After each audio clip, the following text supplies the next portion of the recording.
Entonces, comencemos con lo que ya conocemos, unas cuantas definiciones. La estadística la vamos a definir en dos áreas, que son particularmente las que muestro acá. La descriptiva, que nada más obtenemos métricas sobre los datos que estamos analizando, y la inferencial es en la que buscamos derivar conclusiones a partir de esos datos que observamos. La estadística diferencial generalmente está asociada a una muestra que tomamos de la población de datos que vamos a realizar, a procesar. Entonces, estadística, recolección, organización e interpretación de los datos. Y tenemos dos clases, descriptiva e inferencial. Entonces, pues la estadística descriptiva es a la que podemos estar bastante acostumbrados y estamos bastante acostumbrados a que nos hagan trampa con la estadística descriptiva. Esto es particularmente en la publicidad. Tengo la foto porque la busqué, pero no está en buena calidad. Parece que es imposible conseguirla en buena calidad, donde era un anuncio de Colgate que decía el 80% de los odontólogos aprueban el uso, recomiendan usar Colgate.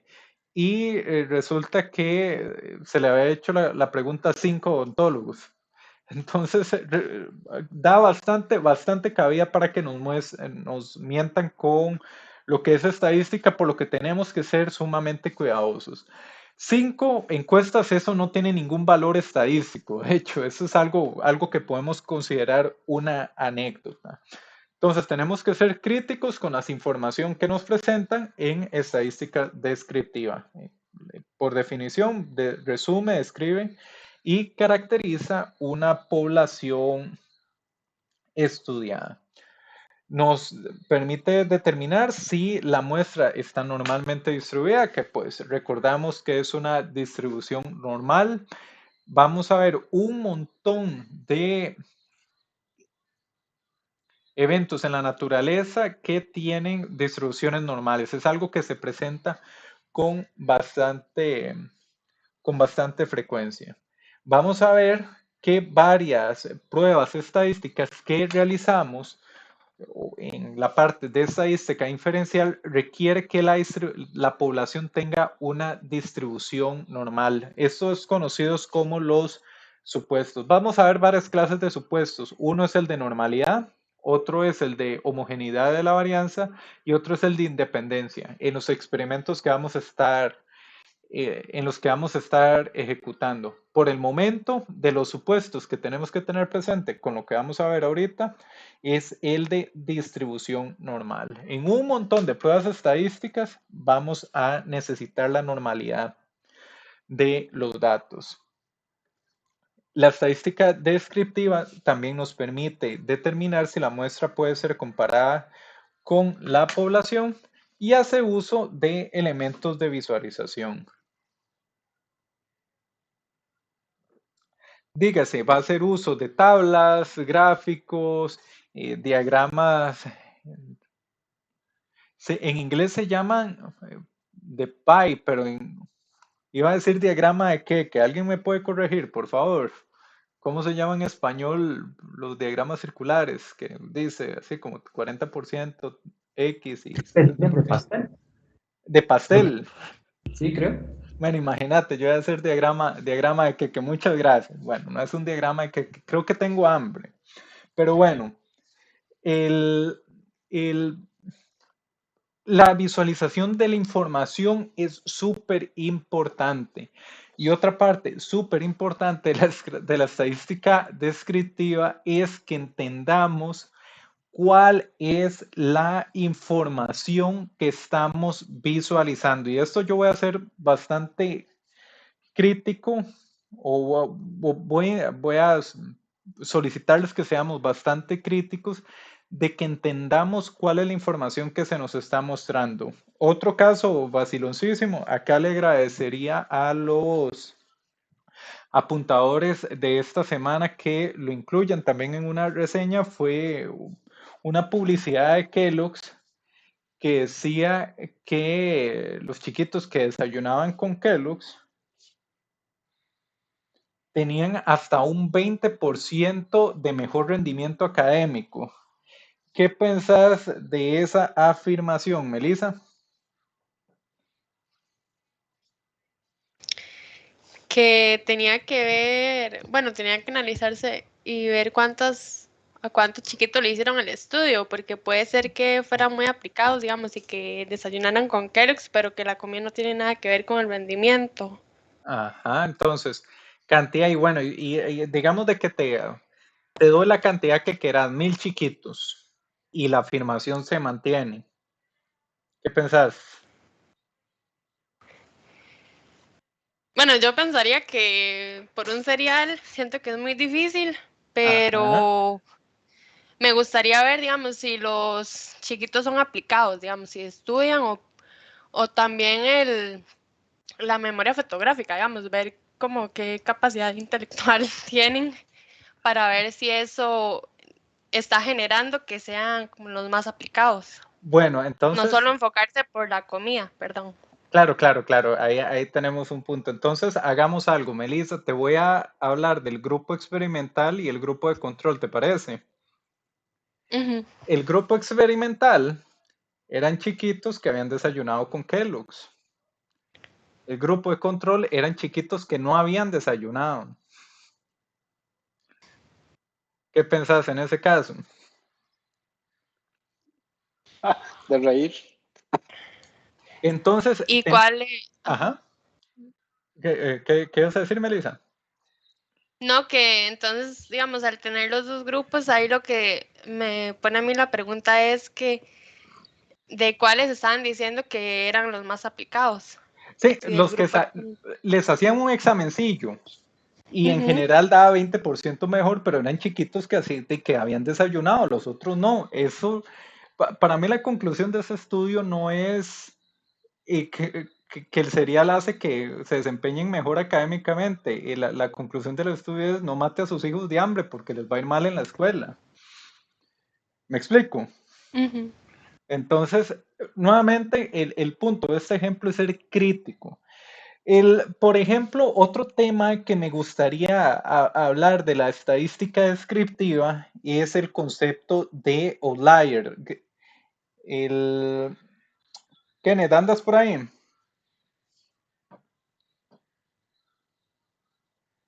Por aquí estoy. Kenneth, pues, ¿recordás que es un outlier? ¿Me puedes decir, porfa?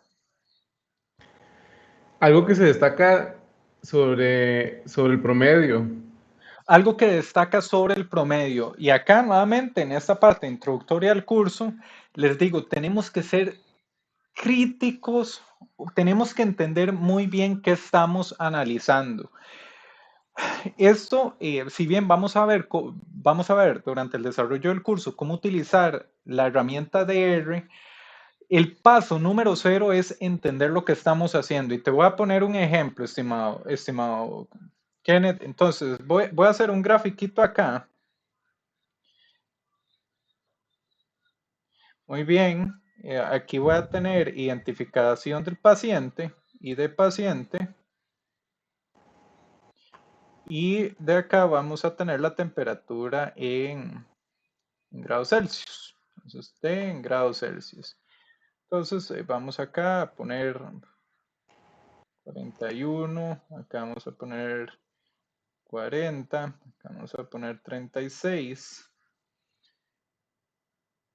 y tenemos varios pacientes, entonces tenemos el paciente 1, 2, 3, 4, 5 y resulta que se fueron a recabar la temperatura medida en, pues, en los pacientes de un hospital y los datos que se obtienen son los siguientes.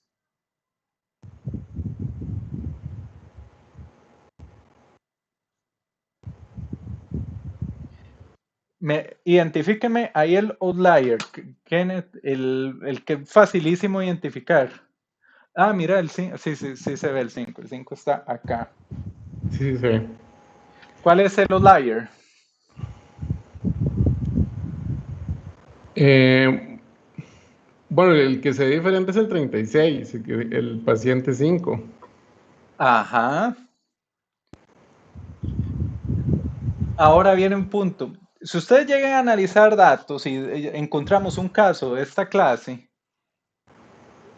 tenemos que entender qué estamos midiendo. Si usted está midiendo pacientes con 41 grados, están muertos.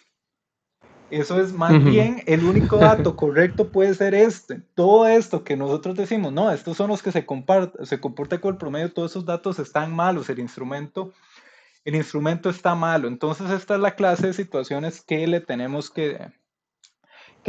que tener cuidado. No voy a seguir más con el tema, pero en fin, tenemos que entender qué es lo que estamos analizando. Si no podemos llegar a aplicar los instrumentos estadísticos y decir, bueno, y quitamos el outlier porque es incómodo. Y resulta que el outlier pues era el único dato, el dato más valioso. Entonces, nuevamente, entender qué es lo que estamos haciendo. Volviendo a lo que yo estaba presentando, es datos reales. El, el desempeño de notas notas de examen de estudiantes tiene comportamiento normal. El desempeño de notas de grupo, notas de promedios en un grupo de estudiantes tiene un comportamiento normal. Por ejemplo, en las pruebas SAT de Estados Unidos para ingresar a las universidades, un clásico comportamiento normal, lo que es las notas obtenidas, el puntaje de la nota de 1,5 millones de pruebas. Entonces, datos con comportamiento normal los vamos a estar encontrando por todo lado. Sin embargo, vamos a ver también más adelante qué vamos a hacer cuando tenemos que emplear un análisis estadístico y los datos no tienen normalidad. Y resulta que para el análisis que queremos emplear se debe cumplir el supuesto de normalidad. Más adelante hablaremos de lo que son transformación de datos, pero por el momento un montón de datos tienen comportamiento normal. Entonces, un par de conceptitos acá que quiero que veamos. Experimento aleatorio y espacio muestral. Experimento aleatorio. Por cada corrida que hagamos puede dar resultados diferentes, aunque sea repetido de la misma manera cada vez. Contrario a un suceso determinista, el cual bajo las mismas condiciones da el mismo resultado. Profundizando con eso que les acabo de mencionar ahí de experimento aleatorio. El ejemplo que di al inicio de la clase, tenemos un algoritmo y vamos a correr ese algoritmo con los mismos datos de entrada 11 millones de veces y 11 millones de veces vamos a obtener el mismo resultado. Ahora ya vamos a cambiar la variable de respuesta. Antes, para el algoritmo, tenemos el mismo algoritmo, es el algoritmo X. La primera variable de respuesta que analizamos del algoritmo X fue el resultado. Y resulta que esa variable de respuesta es determinista. 11 millones de veces que lo corramos, 11 millones de veces que obtenemos el mismo resultado. Vea lo interesante. Para este mismo algoritmo no lo estamos cambiando, vamos a cambiar la variable de respuesta. Y ahora, la variable de respuesta, la primera que analizamos fue resultado. Ahora, la variable de respuesta que vamos a analizar, la 2, es el tiempo de ejecución. Y el tiempo de ejecución, vean que para el mismo algoritmo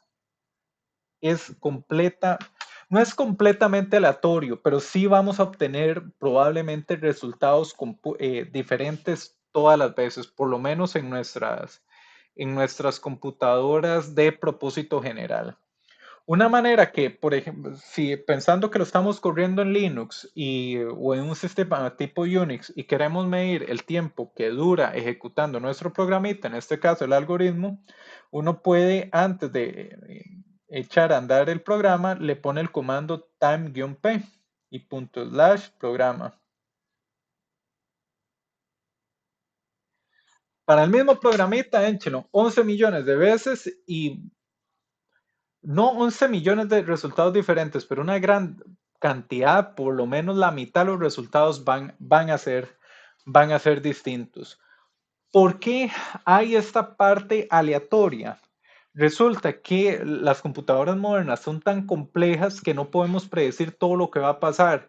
Puede suceder que justo cuando está corriendo nuestro algoritmo, pues se invalidó una página, entonces tuvo que ir al disco duro a recuperarle y eso impactó el tiempo de ejecución o estaba ejecutando nuestro algoritmo y recibió una interrupción por un dato que recibió por red. Entonces el sistema operativo expropió, atendió la interrupción y luego reanudó nuestro algoritmo. Una infinidad de situaciones que se pueden dar nosotros sin tocar la máquina. Lo echamos a andar con el mismo comando las 11 millones de veces. Las 11 millones de veces obtenemos resultados diferentes. Entonces, de acá lo que quiero llegar es que vean de que podemos tener el mismo elemento, el algoritmo no cambia.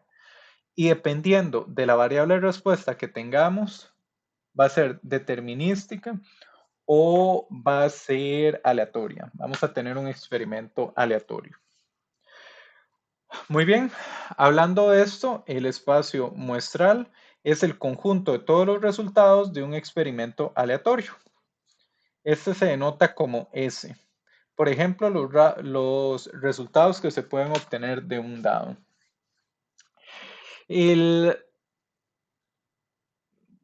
Con el caso del algoritmo que yo estaba comentando anteriormente, el espacio muestral pues es continuo en este caso. Podría ser todos los rangos de tiempo desde el mínimo que sea posible, el mínimo más rápido que sea posible en ese sistema, digámoslo X, y el máximo que podría llegar a llevar, que ese podría ser infinito. Un espacio muestral que vaya de X a infinito podría durar para siempre, pero difícilmente, probablemente va a tener una cota superior en X'. Tiene un espacio muestral continuo. Vean en cambio un dado, que es todos los posibles resultados que podemos tener de tirar un dado, tiene un espacio muestral discreto. 1, 2, 3, 4, 5, 6. Entonces, tenemos dos conceptos, experimento aleatorio, y vean de que el hecho de que sea aleatorio va más asociado a la variable de respuesta que al elemento que le estemos ejecutando el experimento, y el espacio muestral, todos los posibles resultados que podemos tener de un experimento aleatorio.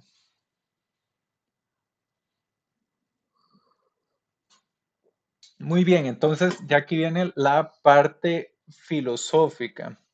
La parte filosófica es, pues de esto que estoy mencionando acá, existen realmente los eventos aleatorios y de esto pues podemos tener una conversación. Acá yo le agradecería a Jorge Bolaños.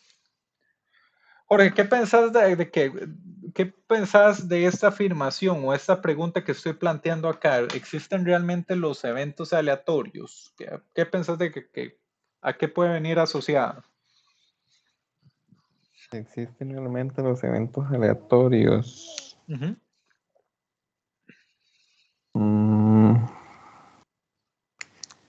Pues yo siento que tal vez para uno podrían parecer aleatorios porque no sabe cómo repetirlos. Muy bien, entonces esto te comento por qué pongo eso ahí, porque existe una línea de pensamiento filosófica que son los deterministas, que dicen que realmente en el mundo que vivimos no hay nada aleatorio, lo que hay es un montón de de eventos que no entendemos su naturaleza y por eso asociamos que son aleatorios. Entonces hacen un argumento, un experimento mental que es vaciloncísimo, que es, si nosotros pudiéramos rebobinar el tiempo, por ejemplo, al punto A, si lo rebobináramos 1 millón de veces, 1 millón de veces van a pasar los mismos eventos. Aunque en ese momento parece que algo surgió de la aleatoriedad. Entonces es algo que es interesante pensar. Dice, no, es que realmente los eventos aleatorios no existen. Lo que usted no tiene es la información completa. Por ejemplo, veámoslo en tirar un dado. Bajo esta línea de pensamiento, dicen, si usted tuviera la ecuación física matemática que involucre todas las variables que impactan el resultado del dado, tal como peso, el material de la mesa, el aire, la altitud, la temperatura y la distancia donde se tiró, la fuerza con la que se tiró. Si usted lograra modelar eso bien, usted podría llegar al resultado. Entonces es algo interesante de pensar. Girlane, ¿qué piensa?